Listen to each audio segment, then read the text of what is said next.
फिर ऊपर जब हम पहुंचे तो हम लोगों ने देखा हमसे तो आगे आगे चल रही थी हूँ, अचानक से गायब कहाँ हो गई। जिन है जो 100 साल से एक बोतल में जिन है और रात बंद है और रात में हेल्प मी ऐसा करके आवाज़ निकालता है। तो डर क्या है कि आपको ना दिखाने की ज़रूरत नहीं है, मतलब महसूस कराना ज़्यादा इम्पोर्टेंट है। चलने की आवाज़, कदमों की ठक ठक ठक, बुट बुट बुट बुट बुट बुट बुट, आत्मा बैठा हुआ है उकड़ू करके, और एक पेड़ पर है उल्लू अलग आवाज़, मतलब सब ललचाई निगाहों से देख रहे हैं। मतलब साथ में डिनर विनर करते, अगले दिन वो पूछने जाता है तो देखता है कि अरे लॉक है। अच्छा। तो रिसेप्शन वाले से पूछता है तो कहते हैं वो तो 2 साल से कमरा बंद है। पता चलता है कि वो मर चुकी है। वहाँ तकरीबन 7-8 फीट के नर कंकाल हैं और तकरीबन 150-200 हैं। वो एक जिक्र करते हैं बाण की टोली। बाण की टोली क्या होता है कि एक मतलब समझिए भूतों की टोली होती है। तो वो कहते हैं बाटा का बाट अबाटा का बाट, मतलब जो बाट हैं, बाट से मतलब रास्ते से हट जाओ। क्या होगा जब 24 साल बाद वो नर पिशाच आएगा तो कैसा। जब भी हम कोई हॉरर किताब पढ़ते हैं तो हमें डर भी लगता है, लेकिन उसकी कहानी को जानने के लिए हम अगला पन्ना पलटने पर मजबूर भी होते हैं। नमस्कार, लेखक और लेखनी सीरीज में आप सभी का स्वागत है। और आज हमारे साथ वो राइटर हैं जो अपनी किताबों से डर को शब्दों में नहीं बल्कि एहसास में बदल देते हैं। हिंदी साहित्य के क्षेत्र में हॉरर की दुनिया के मास्टर और अपने लेखन से डर को जिंदा करने वाले देवेंद्र प्रसाद जी। तो सर, सबसे पहले बहुत बहुत स्वागत आपका हमारे इस खास कार्यक्रम में। आपका बहुत बहुत आभार, और अमर उजाला का मैं तहे दिल से शुक्रिया अदा करना चाहूँगा जो आपने यहाँ मौका दिया। आपसे हम बात की शुरुआत करेंगे। आपने इंजीनियरिंग की पढ़ाई की है। हाँ जी, इंजीनियर आप रहे हैं, तो फिर ये आपका हॉरर स्टोरीज की तरफ और लेखन की तरफ आपका कैसे आया ध्यान? सच कहूँ तो कहीं ना कहीं इंजीनियरिंग की वजह से ही मैं आज लिख रहा हूँ। एक्चुअली होता क्या है कि इंजीनियरिंग 4 साल का होता है, तो हर 6 महीने में एक सेमेस्टर ब्रेक होता है। और मैं शुरू से थोड़ा घुमक्कड़ी स्वभाव का इंसान रहा हूँ, तो जब मैं नई नई जगह जाता था तो फिर वो उस जगह के बारे में पता करता था, जैसे गूगल किया। क्योंकि होता क्या है ना कि आप किसी गांव के किसी प्लेस पे जा रहे हो, एग्जांपल के तौर पे परिटिबा ले लिया, तो मैं उस जगह के बारे में गूगल करके पढ़ता था कि इसका नाम क्यों पड़ा और इसके पीछे की हिस्ट्री क्या है। तो ना क्यूरियोसिटी कहीं ना कहीं पैदा होती थी।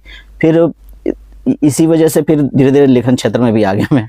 और हॉरर की तरफ फिर कैसे आपका आया ध्यान? हॉरर की बात करूँ तो मेरे एक मित्र हैं, पौड़ी से ही हैं, विकास नैनवाल। तो उनके साथ यही परिटिबा की बात करूं मैं, तो यहाँ जाने का प्लान बना। तो उन्होंने बताया था कि यहाँ की एक हिस्ट्री है कि वहाँ कोई जाता नहीं है, वहाँ बिल्कुल मना किया हुआ जाना हुआ, क्योंकि उस तरीके का एरिया माना जाता है, हॉन्टेड है ये। और यात्राओं के दौरान हुआ भी ऐसा ही। तकरीबन वो 15 किलोमीटर का ट्रैक था मसूरी से। जब हम लोगों ने शुरू किया तो काफ़ी कुछ ऐसी घटनाएं हुई, जैसे कि पहाड़ों में होती है पगडंडियां ना, एक तरफ खाई होती है और एक तरफ पूरी चढ़ाई होती है। तो जब हम लोग साथ जा रहे थे तो हमारे साथ एक महिला आई थी जिन्होंने गठरी वगठरी बांधी हुई थी, लकड़ियाँ वकड़ियाँ थी। और जैसे हम लोगों ने चलना शुरू किया, मुझे याद उन्हीं से हम लोगों ने एक लकड़ी भी मांगा, थोड़ा चढ़ाई के लिए आसानी होगी। फिर वो हमारे साथ साथ जाती रही। फिर आगे जाकर वो बिल्कुल टॉप था, टॉप आने जाने का रास्ता वही था। फिर ऊपर जब हम पहुंचे तो हम लोगों ने देखा हमसे तो आगे आगे चल रही थी हूँ, अचानक से गायब कहाँ हो गई। फिर हम दोनों का दिमाग मतलब टनक गया। हाँ, रियल इंसिडेंट हुआ, मतलब विश्वास नहीं हुआ। और जब मोबाइल देखा, नेटवर्क वगैरह सारे गायब। मैंने कहा दिमाग में होता नहीं कि हम किसी टॉप जगह पे जा रहे हैं तो नेटवर्क तो पकड़ना चाहिए। तो फिर वहां के बाद हम लोगों का दिमाग घुमा। फिर वो जाने का रास्ता, वापस आने का रास्ता ही नहीं मिला, और तकरीबन हम 1 घंटे तक भटकते रहे। और उसमें ऐसा नहीं कि कुछ घबराहट हो रही, 2 जने हैं तो कहीं ना कहीं हंस रहे हैं एक दूसरे पे, यार ऐसा कैसे हो सकता है, वो भी गायब हो गए, रास्ता भटक गए। तो फिर एक इंसिडेंट हुआ कि हमें ध्यान आया कि यार बीच में एक छोटा सा मंदिर मिला था, तो उसका झंडा दिख रहा था। तो हम बिल्कुल फिर दोबारा से टॉप पर गए। फिर वहां से देखा तो मंदिर दिखा। तो अब किया क्या हम लोगों ने कि बीचों बीच झाड़ियों से निकलते निकलते उस मंदिर तक स्ट्रेट पहुंचना था। फिर हम किसी तरह मंदिर तक पहुंचे। फिर उसके बाद सांस आई तो हम लोगों को लगा भाई ये तो चमत्कार हो गया।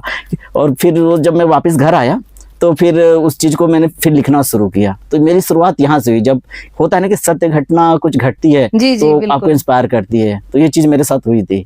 तो एक रियल इंसिडेंट ने आपको हॉरर राइटिंग के लिए मजबूर कर दिया, एक तरह से कह सकते हैं। तो आपने फिर सबसे पहले क्या लिखा? सबसे पहले जो मैंने इंसिडेंट बताया उसको मतलब आधार बनाकर मैंने एक बुक लिखी जी, ये चुड़ैलों की घाटी। अच्छा। एक्चुअली इसको इंग्लिश में बोलते हैं विच से हिल, आप गूगल पे सर्च करेंगे तो इसके जी। बारे में डिटेल आएगी। तो फिर उस कहानी को मतलब मैंने लिखना शुरू किया और वो तकरीबन 50 पेज में सिमट गई थी। तो ये उसी जगह की कहानी हाँ, है? ये उसी जगह की कहानी है और पूरी डिटेलिंग मतलब जो दी है सही है कि मतलब आप किस तरीके से देहरादून से जाते हो तो कहाँ किस तरीके से कहाँ से ट्रैक करना पड़ेगा। जी। मसूरी तक तो आप जा सकते हो गाड़ियों से, लेकिन ट्रैकिंग कितना किलोमीटर का और किस तरीके से, क्योंकि काफ़ी सारे रास्ते ऐसे हैं जहाँ लेफ्ट राइट का पता नहीं चलता है। तो कहाँ एक बार हुआ भी था, हम भटक भी गए थे, तो सब डिटेलिंग है इसमें। तो पहली जो किताब मेरी आई थी वही 50 पेज की थी। तो जो ये किताब जब आपने लिखी, हाँ जी।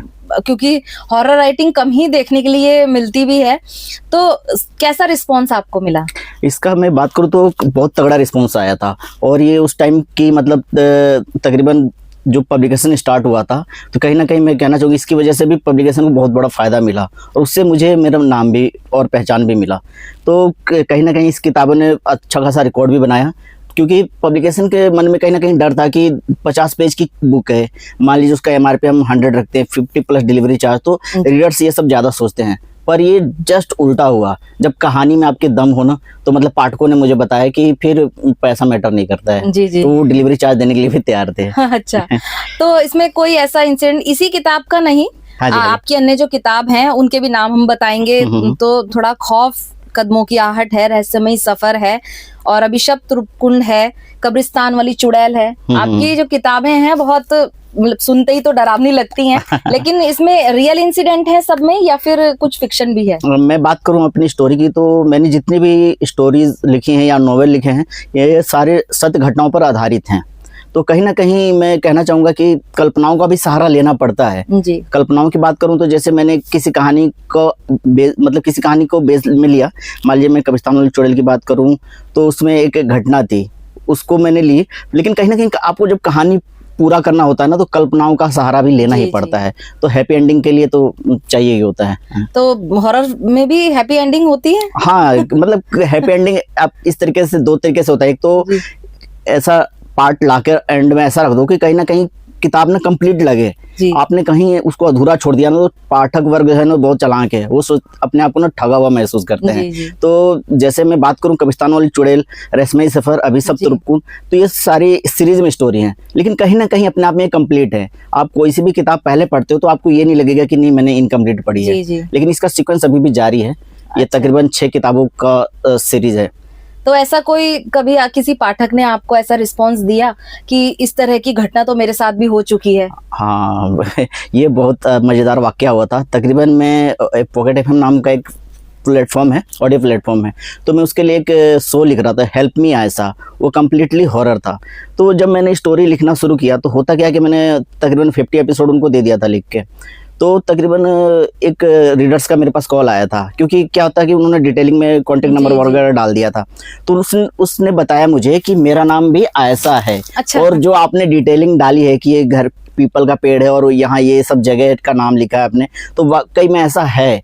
और मैंने एक इंसिडेंट लिखा था उसमें कि एक मतलब जिन है जो 100 साल से एक बोतल में जिन है और रात बंद है और रात में हेल्प मी ऐसा करके आवाज़ निकालता है। तो उसके साथ हालांकि ये तो नहीं बताया उसने, लेकिन ये बोलती थी कि मुझे आवाज़ आती है और मुझे इस तरीके का महसूस होता था। तो क्या होता है ना कि पाठक ना अपने आप के साथ उस इंसिडेंट को जोड़ लेते हैं और ज़्यादा इंटरेस्टिंग बना देते हैं। तो मैं बड़ा खुश हुआ, मुझे लगा कि अरे ऐसा भी होता है क्या। तो काफ़ी मज़ेदार वाकया हुआ था। इस तरीके की और भी कुछ वाकयाएं हुई थी, लेकिन ये ज़्यादा इससे मैं प्रभावित हुआ था। जब हम हॉरर राइटिंग की बात करते हैं तो एक शब्द जो हमारे जहन में रहता ही है वो है डर। हॉरर सुनते ही हमारे मन में ऐसा आता है कि ये तो पता नहीं क्या डरावनी चीज इसमें होगी, या आगे क्या हमारे पन्ने जब खुलेंगे किताब के तो आगे क्या और रहस्यमयी चीज हमें देखने के लिए मिलेगी। तो डर, आपको क्या लगता है कि डर क्या है? मेरे हिसाब से डर को परिभाषित करें तो डर क्या है कि आपको ना दिखाने की जरूरत नहीं है, मतलब महसूस कराना ज़्यादा इम्पोर्टेंट है। और जैसे अब मैंने लिख दिया कुछ चीज़ें कि इस तरीके से घटनाएं हो रही हैं, लेकिन जब आप उसको महसूस कराते हो, जैसे कि इस चीज़ में आज के वक्त में पॉकेट FM या कुको FM इस टाइप के ऑडियो प्लेटफॉर्म बहुत सारे हैं जो अच्छा खासा भागीदारी निभा रहे हैं। तो क्या होता है कि आपको ना स्पेशल साउंड इफेक्ट्स होते हैं, जैसे कि मान लीजिए आप घर में रह रहे हो, डेली दरवाज़ा खुल रहा, आप यूज टू हो चुके हो उस चीज़ के, लेकिन जब वो ऑडियो इफेक्ट में जाता है ना, दरवाज़ा को खुलना की करके, तो आप सोचते हो कि यार ये लेफ्ट साइड से साउंड आ रही है, राइट साइड से चलने की आवाज़, कदमों की ठक ठक ठक, तो मतलब आप ना मतलब वो रिलेट करते हो उस चीज़ को और मतलब समझते हो कि हाँ मतलब पढ़ना और देखने में बहुत ज़्यादा अंतर हो जाता है और सुनने का अलग हो जाता है, तो विजुअलाइजेशन आप खुद करने लग जाते हो स्टोरी को एज ए करेक्टर मान के। तो जब आप राइटिंग करते हैं तो कभी आपको भी डर लगा लिखते हुए अपनी ही स्टोरीज? हाँ, मैं बात करूँ तो इसमें ये कब्रिस्तान वाली चुड़ैल, मतलब जी। जब मैं इसको लिख रहा था तो इसमें तकरीबन 142 पेज के पास एक चैप्टर है, खूनी, कुल्हाड़ी और ओघड़। तो जब मैं उसको लिख रहा था तो मेरे साथ होता है ऐसा सीन है ना कि मैं जब भी लिखता हूँ तो उस करेक्टर को ना खुद मानता हूँ कि मैं वो करेक्टर हूँ। मान लो मैं कब्रिस्तान में गया हूँ तो खड़ा हूँ उस जगह और मुझे क्या क्या डर लग रहा और तो उस तरीके से मैं करेक्टर को मान के लिखता हूँ। तो इसमें जब मैं लिख रहा था तो मुझे याद है कि इसमें एक वाकया है कि कब्रिस्तान में बंदा खड़ा है जो और एक लाश जल रही है, तो वो क्या करता है, लाश जलती लाश को वहां से एक चिता से वो खींच के ले आता है, उसकी टांग इतना वाला पार्ट वो जल रहा है, वो लाता है और मिट्टी का एक घड़ा है जो टांगा हुआ उसने, उसमें खून डाला हुआ है और उससे वो उसको बॉयल कर रहा है। तो जो उसकी साउंड आती है, मैं इमेजिनेशन कर रहा था किस तरीके की साउंड आएंगे, बुड बुड बुड बुड बुड बुड बुड इस तरीके का ना, क्योंकि पानी का अलग आएगा, मतलब इमेजिनेशन देखिए आप। तो इस तरीके का मैं मतलब डाल रहा था, वो चीजें लिख रहा था। फिर एक सामने मुर्दा सॉरी एक आत्मा बैठा हुआ है उकड़ू करके, और एक पेड़ पर है उल्लू अलग आवाज, मतलब सब ललचाई निगाहों से देख रहे हैं उस खून को, मतलब वो कुछ तांत्रिक क्रियाएं कर रहा था। तो वो चीज मैं जब लिख रहा था ना तो मुझे लगा कि अरे ये तो मैं खुद ही वहां जैसे पहुंच गया हूँ। तो कभी कोई कहानी ऐसी आपको लगी अपनी लिखते हुए कि इसको छोड़ना पड़ा हो, आपको लगा हो कि नहीं इसको नहीं लिखना चाहिए मुझे अब? हाँ, जैसे मैं बताऊं तो उसका रीज़न अलग है, वो डर की वजह से तो नहीं, लेकिन कुछ टेक्निकल अड़चन की वजह से छोड़ना पड़ा। एक मैं तकरीबन 2 साल से एक स्टोरी पर काम कर रहा हूँ, तो उसके साथ हुआ क्या कि मैंने वो स्टोरी लिखी, फिर मैंने वो पब्लिकेशन को सेंड किया, तो पब्लिकेशन वालों को सुझाव दिया कि भाई इसमें ना कुछ वर्ड्स और बढ़ जाए ना तो थोड़ा अच्छा रहता है, जैसे 35,000 वर्ड्स थे तो उन्होंने कहा 55 के आसपास कर दो, तो मैंने कहा ठीक है। जब वो करके मैंने उनको दिया तो फाइल मतलब उनके पास करप्ट थी, फिर दोबारा मैंने वो काम किया, फिर उनको भेजा, फिर सब चीज़ फाइनल हो गया, उन्होंने प्रिंट के लिए भेजा, प्रिंट के पास भेजा तो वो फाइल करप्ट, मतलब इस तरीके से 3-4 बार ऐसा हुआ। तो हम लोग हंसते थे, मैंने कहा यार हमेशा तो ये क्या तो मुझे मेरे जो प्रकाशक है वो बोलते थे भाई तेरी ही किताबों के साथ क्यों होता है, तू केवल हॉरर लिखता है इसलिए, तू कुछ और भी लिख भाई। मुझे डर लगता है कि मेरी और चीजें ना करप्ट हो जाए जो और फाइल्स हैं। तो ये चीजें मतलब टेक्निकल अड़चन आई है। तो मजेदार वाकया जैसा हम फिल्मों में भी देखते हैं कई बार इस तरह की चीजें कि कुछ हॉरर सीन्स दिखते हैं फिर उसके बाद काम बिगड़ते हैं। हाँ। तो कुछ ऐसा रियल लाइफ में हो चुका आपके साथ? हाँ, ये टेक्निकल अड़चन तो आई है, कई दफे आई हैं केवल उसी स्टोरी में। तो मुझे लगा कि कुछ तो बात है, क्योंकि जब उन्होंने प्रिंटर तक को भेजा वहां भी दिक्कत आई, तो मुझे लगा कि अड़चन तो आ रही है। हाँ, तो मैंने कहा आराम से ही करेंगे फिर इसको। तो जब आप लिखते हैं तो कुछ इस तरह का माहौल बनाते हैं अपने आसपास, जैसे अब हॉरर लिखना है तो उस तरह की इमेजिनेशन जैसे आप कह रहे हैं, तो उसके लिए कुछ जैसे हम देखते हैं कि हॉरर है तो मोमबत्ती जल रही है या अंधेरा है या कुछ हल्का सा साउंड चला लिया या इस तरह का, या फिर बिल्कुल साइलेंट हो के आप महसूस करते हैं? नहीं, ऐसा तो नहीं है कि हॉरर के लिए आपको पूरा वैसा माहौल चाहिए कि आप लैपटॉप लेके कब्रिस्तान में बैठ गए। वो नहीं, तो कब्रिस्तान में नहीं, बट नहीं, हाँ वो मैं आपकी बात समझ गया, मैं अपनी बात कह रहा हूँ एज ए राइटर, मतलब ऐसा नहीं कि वहां जा, पर हाँ मेरे अपनी चीजें हैं। जैसे मैं क्या करता हूँ कि माहौल मेरा जो स्टार्ट होता है रात को, जैसे खाना खाने वगैरह के बाद 10 बजे के बाद मैं लिखना शुरू करता हूँ, तो कब 4 बज गए कब सुबह के 6 बज गए पता नहीं लगता। पर वैसा माहौल मैं बनाता हूँ कि लाइट तो होना ही चाहिए, लेकिन वो बिल्कुल सन्नाटा चाहिए मुझे। फिर वो जब एक बार शुरू हो जाता है तो डिस्टर्बेंस भी नहीं होती है, फ्लो में कब लिखते लिखते कब सुबह हो गई पता नहीं लगता है। तो इस तरीके का थोड़ा पागलपन तो करना पड़ता है। अच्छा, तो आपको क्या लगता है कि जो किताबें हैं, हॉरर राइटिंग है, ये सिर्फ डराने के लिए होती हैं या फिर डराने के लिए, या फिर कोई मैसेज भी इनमें होता है? मैंने तो देखा है कि ये ज्यादातर मैसेज के लिए ही होता है। आप जैसे अमूमन बात करते हैं किसी आत्मा की, तो आत्माओं का क्या होता है, कहीं कोई ना कोई वजह होती है जिसकी वजह से वो मुक्त नहीं हो पाए हैं, तो उसके पीछे अगर हम जानने की कोशिश करें तो फिर समझ में आती हैं चीजें। जैसे मैं बात करूं अपनी इस वाली किताब की, रहस्यमयी सफर जी, ये जब मैंने लिखना शुरू किया था तो ये एज लव स्टोरी सोच के लिखा था मैंने। इसमें एक मेल कैरेक्टर एक फीमेल कैरेक्टर है जी। इन्होंने देहरादून से स्टार्ट करी जर्नी और एक ही ट्रेन में साथ जा रहे हैं, जानते नहीं एक दूसरे को, और गुजरात में एक जगह पहुंचते हैं और होटल भी सेम है। वहां जाकर जब पहुंचते हैं तो पता चलता है कि मेरा पीछा करे तो जैसा होता है, तो डिटेल्स तो थी उनके होटल की, तो उन्होंने बताया।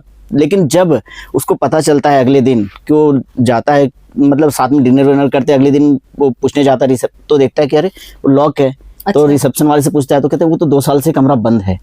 तो उसके दिमाग में खटक जाता है कि ऐसा कैसे हो सकता है कि मैं 2 साल से मतलब उसके साथ आए, मतलब 2 साल से यहाँ रह रही है, तुम घर मतलब नहीं रह रही है, और मैं उसके साथ ही देहरादून से आया हूँ, तो ऐसा कैसे कैसे तो हो सकता फिर है, हाँ। वो फुटेज खंगालता है 2 साल पहले की, तो उसके बारे में निकलता है, पता चलता है कि वो मर चुकी है, और उसके बारे में डिटेलिंग निकालने के लिए जो जो पापड़ बेलता है ये, और काफी हद तक ये आत्मा भी इसकी हेल्प करती है, उसके बाद दिखना बंद हो तो जाती ये है। फिक्शन है या रियल?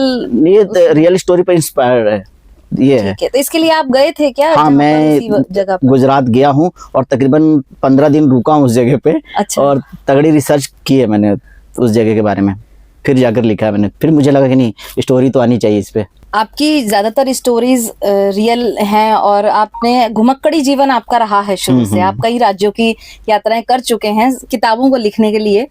तो आपको सबसे ज्यादा संघर्ष किस चीज में करना पड़ता है, यात्राओं में या फिर उन स्टोरीज को बाइंड अप करके पूरा लिखने में? मैं बात करूं तो जैसे कि क्या होता है कि मैं कहीं अगर निकल गया घूमने, तो उस जितनी एक्टिविटीज हो रही हैं, या क्योंकि मेरा माइंड अलग ही चलता है, मैं उसको ना एक कल्पनाओं की तरह देखता हूँ कि मुझे ये साथ में जाता हूँ तो बिल्कुल मौन हो जाता हूँ। जैसे मैं अभी बात करूँ, अभी तकरीबन 6 महीने पहले मैं रुद्रनाथ ट्रैक पर गया था। तो जब ये हरिद्वार से मैं बस में चढ़ा था तो काफ़ी सारे इंटरेस्टिंग कैरेक्टर्स मिले थे मुझे। उसमें कुछ कैरेक्टर्स ऐसे थे कि मतलब बार बार सीट से खड़े होना, और जब बस रुके तो बाहर भागना, कोई हाथ पकड़ के, वो भी मतलब इस तरीके के इंसिडेंट हो रहे थे। वो एक यात्रा वृत्तांत में उनका उल्लेख है। तो वहाँ से जो स्टार्ट हुआ, फिर उनको मैंने दिलासा देता रहा कि भाई बस थोड़ा और वेट कर लो, यहाँ फिर पहुँच जाओगे ऐसे करके, क्योंकि मुझे उन कैरेक्टर को लेके जाना था, क्योंकि मेरी कहीं ना कहीं स्टोरी बिल्डअप हो रही थी। तो और वहाँ मैं गया बद्रीनाथ पे। फिर उसके बाद मतलब उनकी हेल्थ भी मतलब प्रॉब्लम हो गई थी कुछ, हालांकि मेरे एज के ही थे वो, लेकिन जैसे क्या होता है ना, बसों में ज़्यादा चीज़ें खानी वानी नहीं चाहिए, तो वोमिट वगैरह इनके साथ हुआ। उसके बाद भी वो कुछ ना कुछ ले रहे थे, तो मेरे लिए इंटरेस्टिंग कैरेक्टर सब बन रहे थे। तो फिर जब मैं वहाँ पहुंचा, फिर उनके साथ बहुत सारी इंसिडेंट हुई, तो मैं उन चीज़ों को देखता रहा, ऑब्जर्व करता रहा। फिर क्या होता कि उस वक्त आप लिख नहीं सकते, तो इम्पोर्टेंट पॉइंट्स नोट करके लिख दिया, फिर उसको आकर लिखो तो फिर वो मजा आता है, क्योंकि उस कैरेक्टर को फिर जिंदा कर दिया। फिर जब उसको लिखने के बाद पढ़ते हैं ना, तो वो कनेक्शन बनता है, तो याद आता है वो कैरेक्टर, करे ये तो मैंने सच में देखा था। तो कहानी मतलब यात्रा के साथ ही शुरू हो जाती है। हाँ, शुरू हो जाती है, जो घर आने तक भी खत्म नहीं होता। कहीं ना कहीं मानसिक उथल पुथल मचा रहता है जब तक कंप्लीट लिख ना दिया जाए उसको। आपने ऑनलाइन प्लेटफॉर्म्स की बात की, और आप वेब सीरीज का जमाना है, मूवीज भी बन रही हैं, बहुत सारी शॉर्ट स्टोरीज भी बन रही हैं। तो आपकी एक स्टोरी है जिस पर वेब सीरीज अभी बन रही है, साउथ में शायद ना? हाँ, तो हाँ, कौन सी वो दिखाई? ये कब्रिस्तान वाली चुड़ैल। अच्छा। तकरीबन इसके मैं बात करूँ तो इसके जो रीडर्स और लिसनर्स हैं तकरीबन 90 लाख के आसपास हैं। मतलब बिना सेलिब्रिटी हुए और आपको रीडर्स आपकी स्टोरी के टाइटल और आपके नाम से जाने, तो अपने आप में बहुत बड़ी अचीवमेंट लगती है। और मैं इसकी बात करूं तो तकरीबन जब स्टोरी मैंने लिखी थी, तो मैंने पॉकेट एफएम को दी थी ये स्टोरी, तो वहाँ तकरीबन 1.5 से 2 साल तक नंबर 1 शो रहा था ऑल ओवर इंडिया। और ये प्रतिलिपि प्लेटफॉर्म पे भी थी, तो तकरीबन वहाँ भी 1 साल के आसपास नंबर 1 शो रहा था। तो कहीं ना कहीं इसने मुझे नाम दिलाने की कोशिश की है, मतलब लोगों ने पहचाना है मुझे कि देवेंद्र प्रसाद कोई है जो हॉरर लिखता है। फिर वो तो रीडर्स ने तय किया कि कैसा लिखता है। लेकिन बात करूं तो इस पर अभी साउथ के कोई डायरेक्टर हैं, उनका भी नाम नहीं लेना चाहूंगा, लेकिन इस पर वेब सीरीज अभी बन रही है।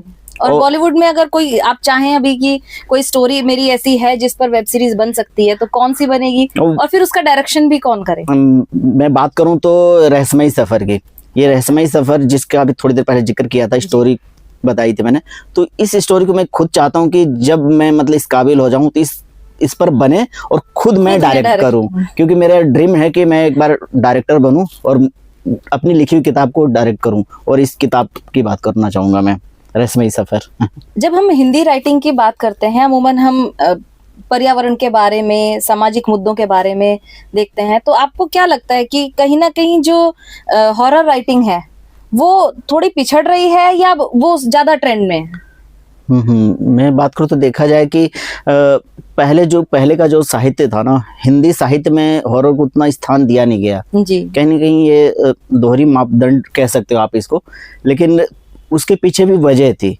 पहले क्या थी कि जो पल्प फिक्शन ये सब लिखा जाता था हॉरर, तो उसमें बोल्ड सीन ज़्यादा लिखे जाते थे, तो इस वजह से जो गार्जियन भी पढ़ना पसंद नहीं करते थे और बच्चों को भी प्रेफरेंस नहीं देते थे कि यार नहीं ये नहीं पढ़ो तो ज़्यादा अच्छा रहेगा। लेकिन अब टाइम बदल रहा है, क्योंकि ऑडियो प्लेटफॉर्म है प्लस और कहानियाँ भी लिख रहे हैं और राइटर भी झिझक नहीं रहे हैं, राइटर नया करने की कोशिश कर रहे हैं। जैसे मैं अपनी बात करूं तो मैंने हॉरर में अपने यात्रा वृत्तांत का तड़का लगाकर अलग फ्लेवर देने की कोशिश की, तो लोगों ने पसंद किया। तो इस तरीके के काफ़ी सारे राइटर्स हैं, क्योंकि मैं काफ़ी राइटर्स को पढ़ता हूँ, तो उनको मैं देख रहा हूँ किताबें, मतलब स्टोरी भी अच्छी है। और मतलब हॉरर की बात कर रहे हैं तो देखिए सबसे खराब क्या सीन चलता है ना कि हर हॉरर स्टोरी में या तो तांत्रिक ओझा ये सब दिमाग में चलता है, और कहीं ना कहीं उन चीज़ों को डालो ना तो रीडर्स ये सोचते हैं यार ये चीज़ तो पड़ी हुई है, क्या ही नया है, कैरेक्टर्स का नाम बदलने से नया थोड़ी हो जाता है।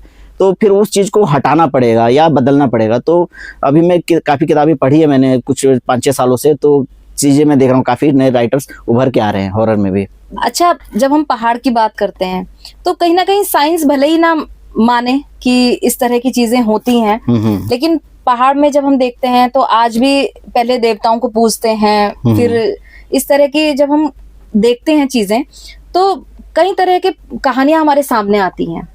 खैट पर्वत को ही अगर हम लें तो खैट पर्वत को कहते हैं कि परियों का पर्वत है वो, वहां नहीं जाना चाहिए, आछरियां आती हैं वहां पर। तो आप गए हैं वहां पर? हाँ, मैं बात करूँ खैट पर्वत की तो मैं मूलतः वहीं रहा, मेरा सारा बचपन जो है 12th क्लास तक वहीं बीता है। तो मेरा उस दौरान हुआ था जाना, तब मैं स्कूल में पढ़ता था, 10th क्लास के आसपास रहा हूँगा मैं। लेकिन वही है कि आप कहीं ना कहीं पहाड़ों में जाते हो तो उनके कुछ नियम होते, कुछ मर्यादाएं होती जिनको आपको भंग नहीं करने होते हैं।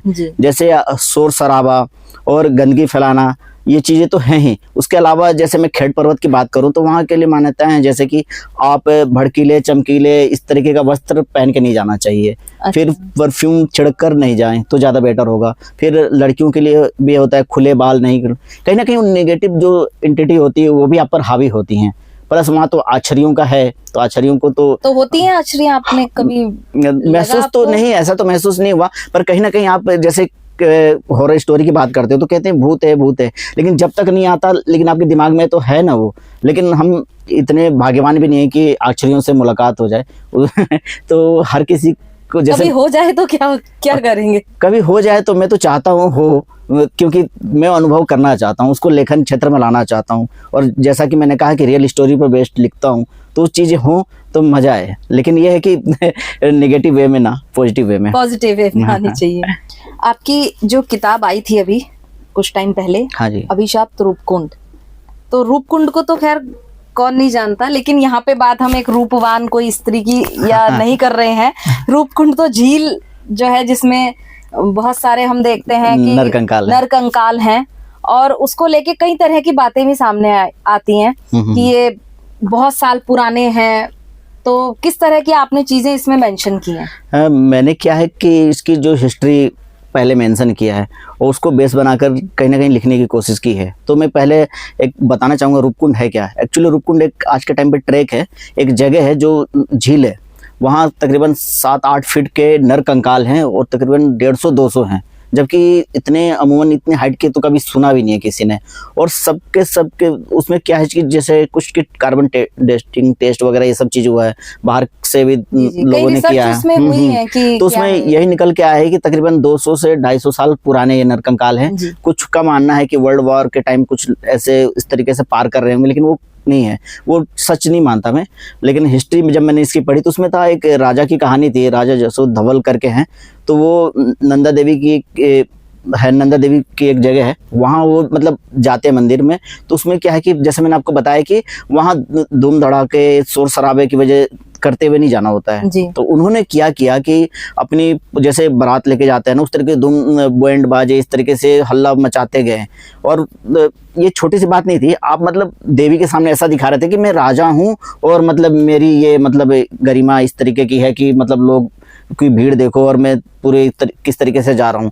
तो फिर बताते हैं कि क्रिकेट बॉल होता है जो, उसके साइज के ओलावृष्टि हुई और जितने भी थे ना सबकी ऑन द स्पॉट डेथ हो गई थी। और बताते हैं कि जितने भी वो टेस्ट हुआ था, जो भी नरकंकाल है उनकी जो साइज है क्रिकेट बॉल के साइज का, वो ओले की वजह से डेथ हुई है।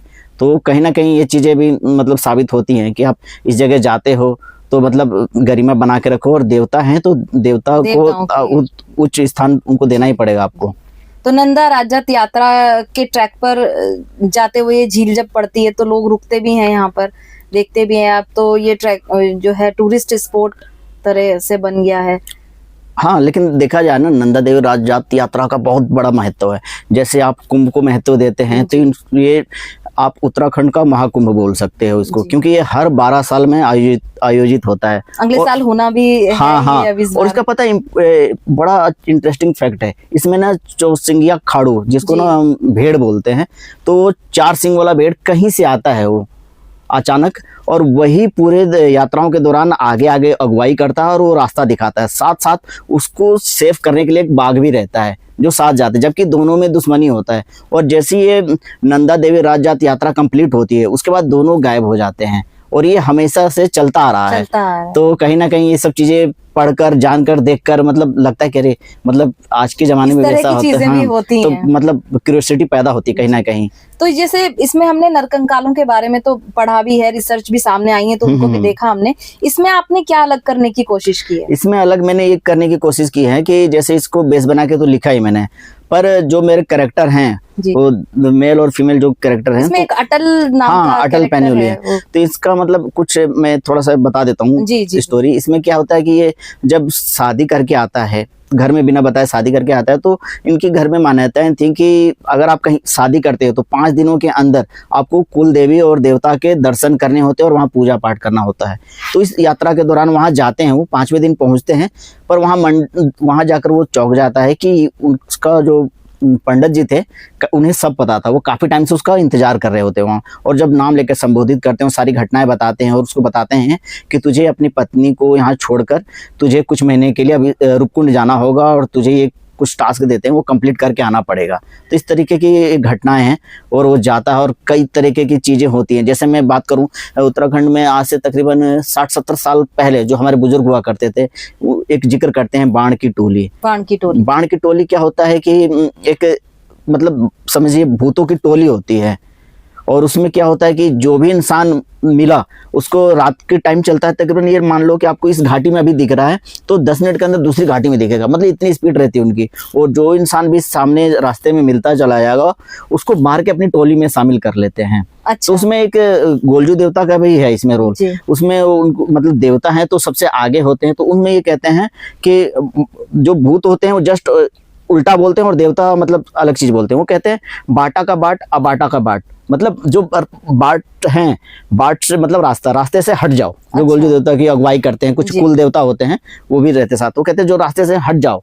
और जो भूत की टोली होती है वो कहते हैं अबाटा का बाट, मतलब जो रास्ते पे नहीं है वो रास्ते पर आ जाओ। अच्छा। इस तरीके से लोगों को कंफ्यूज करने के लिए तो वो कहीं ना कहीं मैंने इस चीज को डाला है इसमें भी, मतलब जो लोकल स्टोरीज हैं उसको कनेक्ट करते हुए फिर इस किताब को कंप्लीट करी है। और वो क्या होती है टोली, किस तरीके से मतलब जा रहे हो, गोलजू देवता की क्या कहानी है, ऐसा क्यों कर रहे हैं, तो ये सब जानने के लिए तो सस्पेंस खोलने की किताब पढ़ना पड़ेगा, किताब पढ़नी पड़ेगी। तो रूपकुंड का रहस्य अगर जानना है तो अभिशप्त रूपकुंड जरूर पढ़नी चाहिए हमें। और ये आपकी एक और किताब है, लौट आया नरपिशाच। ये तो इसमें किस तरह की चीजें आपने? इसमें ये एक्चुअली मैंने ये लॉकडाउन के टाइम पे लिखा था। उस टाइम मुझे लगा कि यार अब कहीं घूम तो सकते नहीं है, तो मैंने सोचा, उस टाइम मैंने एक बुक पढ़ी थी ड्रैकुला ब्रैम स्टोकर की आती थी, तो मुझे लगा इस तरीके की स्टोरी इंडिया में मतलब है नहीं, या तो खून पिशाच इस टाइप से हैं, मतलब कुछ अलग लेवल के हैं वो। तो मैंने उसको बेस बनाकर मैंने स्टोरी लिखी। इसमें एक मतलब नर पिशाच है जो हर 24 साल में आता है एक चर्च में, और उनकी फादर को मतलब मारकर वापस चला जाता है। और ऐसा वो क्यों करता है और फादर को ही क्यों मारता है, इसके पीछे स्टोरी है। फिर इसमें एक डिटेक्टिव है जो मतलब पता करने जाता है कि कहीं वो लोग ऐसा भ्रम फैलाने की कोशिश तो नहीं कर रहे हैं। होता है ना कि हम कोई स्मगलिंग या गलत काम कर रहे हैं तो उस जगह वहम फैला दो ताकि लोग जाए ना, तो इसके दिमाग में ये था कैरेक्टर को। लेकिन जब वो वहाँ जाता है तो उसको फिर जब सच्चाई पता चलती है, तब तक फादर की तो डेथ हो जाती है, लेकिन मजबूरन अब उसको फादर बनना पड़ जाता है उस वजह। हालांकि वो डिटेक्टिव था तब तक तो विश्वास नहीं करता था, लेकिन जब चीज़ें उसके साथ घटित होती हैं, बहुत सी चीज़ें, बहुत सारे कैरेक्टर्स हैं, तो वो लास्ट में वहाँ अटक के रह जाता है। अब वो फादर बन तो जाता है लास्ट में, लेकिन अब क्या होगा जब 24 साल बाद वो नर पिशाच आएगा तो कैसा। तो इसकी जो पारिवारिक जिम्मेदारी थी और सब चीजें छोड़कर ना चाहते हुए वहां आना पड़ता है। तो वो सब स्टोरी है इसके में, मतलब किस तरीके से है यहाँ इसमें दिखाने की कोशिश की है मैंने। अच्छा, इस किताब में ना एक दिव्य स्त्री की बात भी आपने की है। हाँ जी, हाँ तो वो कौन है? दिव्य स्त्री की बात करूँ तो उनका नाम त्रिकुटा रखा है मैंने, और वो मेरी इस बुक के कवर में भी है। तो ये तकरीबन तुंगनाथ एक जगह पड़ती है, उससे थोड़ा ऊपर जाएंगे चंद्रशिला है, वहाँ पर तकरीबन 125 सालों से वो वेट कर रही हैं जो हमारे जो मेन कैरेक्टर है उसके आने का। उनके पास कुछ दिव्य शक्तियां हैं और वो उनका है कि मैं इस धरती से जाऊं तो उसको ट्रांसफर करके जाऊं। तो उसमें क्या है कि जैसे ये दिखाया गया इसमें, ये त्रिपुंडी रेखा जो लगाया हुआ इन्होंने, इनकी आंखें जो है ना धागे से सिली हुई हैं और इनके पास एक कला है कि वो गोदने का काम करती हैं पीठ पर। वो जिसके पीठ पर गोदती है ना और कोई थर्ड पर्सन उसको देखता है तो वो ना भविष्य दिखाने का काम करता है। तो खुद तो इंसान देख नहीं सकता है, लेकिन जब मेरा मेन कैरेक्टर जाता है तो वो गोदती हैं और वो फिर उनके साथ एक और कैरेक्टर रहता है जो फीमेल रहती हैं, तो फिर वो बताती हैं कि मुझे ये चीज़ दिखा, फिर उसको कवर करना होता है। तो इस तरीके से हैं ये, इसी को बेस बना के मैंने कवर पे उनको डाला भी है। अच्छा, तो ये काल्पनिक कैरेक्टर हैं या फिर ना ये काल्पनिक में है? ना, ये तो काल्पनिक कैरेक्टर हैं, लेकिन जगह रियल है। तो कुछ ना कुछ कैरेक्टर्स मुझे कल्पनाओं के तौर पे लेना पड़ता है कहानी को कंप्लीट करने के लिए। तो ये तो हमने आपकी किताबों पर बात की, तो अब आप कुछ नया क्या लेकर आ रहे हैं? हॉरर जो फेवरेट है लोगों हाँ, की। अभी तो हॉरर ही आ रही है। अभी 2 किताबों पर काम चल रहा है। एक का नाम है डुमक। डुमक एक्चुअली मैं जब रुद्रनाथ ट्रैक पर गया था तो वहाँ एक गांव है जिसका नाम डुमक है।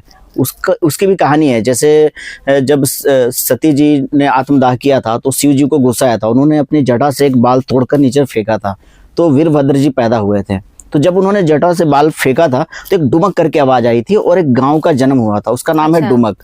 अब उस गांव के इंटरेस्टिंग फैक्ट ये है कि देखो, हर मंदिर में ना पंडित पुजारी होते हैं जी, लेकिन उस गांव को श्राप मिला हुआ है कि वहाँ के ना जो पंडित मतलब पूजा नहीं कर सकते, राजपूत पूजा कर सकता है। अच्छा। राजपूत ही पूजा करता है उस मंदिर का। अच्छा। ऐसा श्राप है। तो वो श्राप क्यों है, किस वजह से हुआ, और जो शिव जी की वो सब कहानी थी कि मतलब ये भी रियल इंसिडेंट। हाँ, ये भी है। मतलब उस तरीके से तो उसको बेस बना के मैंने स्टोरी लिखी है। मॉडर्न स्टोरी है ये। मतलब बताता हूँ शॉर्ट में कि कैरेक्टर है मेरा जो बचपन से दिल्ली रह रहा है, लेकिन वो है निवासी उस गांव का, लेकिन उसको पता नहीं क्योंकि बचपन में इधर आ गया था, लेकिन किसी मजबूरी की वजह से उसको गांव जाना पड़ता है और वो सब फिर इंसिडेंट कनेक्ट होते हैं। फिर उसको पता चलता है कि मैं तो यहीं का रहने वाला था, और ये सब चीज़ें जब घटित होती हैं तो फिर लास्ट में जो रहस्य इस टाइप का खुलता है ना, तब फिर वो उसको समझ में आती कि अपने जो रूट्स हैं वो कहीं ना कहीं आप भाग नहीं सकते हो, कहीं ना कहीं कनेक्ट होना पड़ेगा आपको उससे। और दूसरी किताब, दूसरी में बात करूं तो वो है डाकिनी प्रदेश। तो डाकिनी प्रदेश एक्चुअली एक जौनसार एरिया पड़ता है उत्तराखंड में। तो लोग गढ़वाल कुमाऊं ही जानते हैं, जौनसार को मतलब बहुत कम लोग जानते हैं। तो मैंने उसको बेस बना के लिखा। वहाँ एक जगह है, ऐसा बोलते हैं रमाई के बारे में कि जो गया रमाई बन गया घर जमाई करके। अच्छा। तो ऐसी है कहावत। तो उसको लिखा मैंने कि वहाँ के लोग मतलब अभी भी मानते हैं लोग कि एक से जैसे आसाम बंगाल का काला जादू होता है, तो उसी तरीके से जौनसार का कुछ एरिया है वहाँ करते हैं, और काला जादू अभी भी चरम सीमा पर है। तो उसी काला जादू करके लोगों को वहाँ रोक लिया जाता है, वापस नहीं आने दिया जाता। इस तरीके से है कहानी। तो कहीं ना कहीं वहाँ एक चीज़ है, एक प्रदेश है, उसका नाम पहले 100 साल पहले डाकिनी प्रदेश हुआ करता था। तो वहाँ क्या होता था ना कि देखिए मैं बताता हूँ, जैसे बाहर होलोवीन फेस्टिवल ये सब मनाते हैं, अब 31 को मनाया जाता है। हाँ, लेकिन यहाँ भी मनाया जाता था। वो डाकिनी मेला बोलते हैं हिंदी में। अच्छा। वो हाँ, लेकिन तो क्योंकि मुझे कुछ हिमाचली भी संपर्क में है रीडर्स, तो काफी मुझे चीज डिटेलिंग बताते हैं, प्लस मैं गया भी हूँ। तो उन्होंने मुझे बताया था कि जैसे कि वो है जौनसार करके एरिया, इस एरिया में ऐसा ऐसा होता है। तो उसको बेस बना के लिखी हुई है मैंने कहानी, और वो बहुत मजा आने वाला है क्योंकि वो अगली सीरीज होगी इस किताबों की। आप एक युवा लेखक हैं। हाँ, तो जो आने वाले लेखक हैं या जो हॉरर राइटिंग करना चाहते हैं हिंदी साहित्य के क्षेत्र में, तो उनके लिए कोई मैसेज देना चाहेंगे आप कि किस तरह से करें? हाँ, मैं युवा लेखकों को इतना ही कहूँगा कि पहले ना लिखने से पहले ना दिमाग को मांझना पड़ता है, और मेरे हिसाब से मांझने के 2 प्रोसेस हैं। जितना ज़्यादा हो सके ना पढ़िए, किताबें पढ़िए। मतलब एक कहानी लिखना चाह रहे तो उससे रिलेटेड 10 किताबें कम से कम पढ़िए। पढ़ने के बाद क्या कीजिए, एक यात्रा पर निकलो आप। यात्रा ऐसा होना चाहिए जैसे आप ट्रैकिंग की बात मान लो, ऐसा नहीं कि कहीं घूमने जा रहे हैं। ट्रैकिंग में क्या होता है कि आपको अकेले ही उस जगह पे डेस्टिनी पे जाना पड़ता है, किस तरीके से आप चढ़ाई चढ़ रहे हो और कहाँ कहाँ मतलब किस तरीके से सर्वाइव करते हुए पहुंच रहे हो। तो वो चीज़ें ना कहीं कहीं आपके दिमाग की शक्ति ना तेज करती है और सोचने पर मजबूर करती है कि ये सिचुएशन है तो ऐसा क्या करूंगा, मतलब आप अपने शक्तियों को देखते हो, अलग तरह का अनुभव हाँ। मिलता है। फिर उसके बाद जब ये सब अनुभव करके आओ तो उसको लिखो, लेकिन लिखो सच लिखो, लेकिन जो सच लिखो तो उसको उसमें जो ये बोलते हैं ना इमोशंस, वो मतलब सच होना चाहिए, बाकी काल्पनिक तो चल जाएगा। मिक्सअप करके लिख हाँ सकते हाँ, हैं। लेकिन वही है कि जब तक आपको परिपक्व होने के लिए सब चीज़ें, क्योंकि आजकल अमूमन हो क्या रहा ना कि लिखना सभी चाह रहे हैं। जिसने शुरुआत करी, मान लीजिए किसी ने शायरी या पोएम से स्टार्टिंग करी, उसके बाद सीधे लिखना चाहते हैं, पढ़ना नहीं चाहते हैं।